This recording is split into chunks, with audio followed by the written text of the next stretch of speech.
Writing this book, someone said to me it must have been very depressing, but it wasn't for me because it was the thrill of discovery, discovering new information about my own people, uh, about the people of Boyle. That's really what kept me going. And I discovered a lot of new information. And it's interesting that three people that were key to me died just recently in September and October. Now, without them, I would have missed a lot.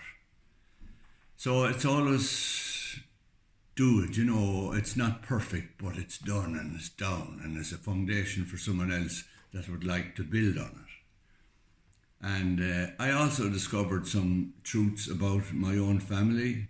My own family, the Feelys, were evicted from Woodbrook in the 1830s. That's when many of the evictions from Woodbrook, the big estate, and from Rockingham, our own estate here, were carried out.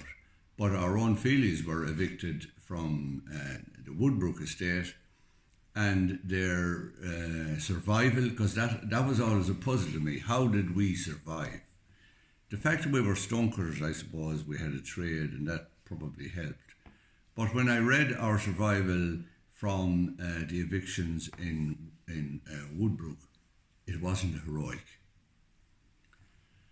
But it was practical for people, subjective people. We were very, very subjective people to the landlord in those years.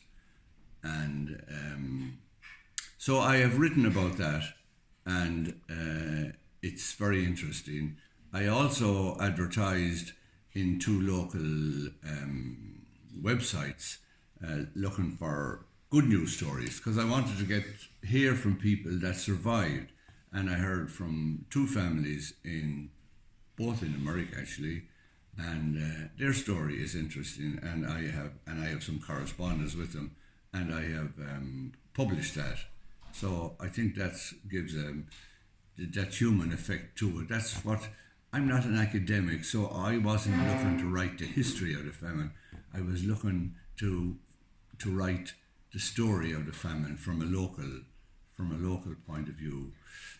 That man, Jason King, that opened it, who was an academic, and he said, me as an academic was very interested to get the views of a stonecutter writing about the famine.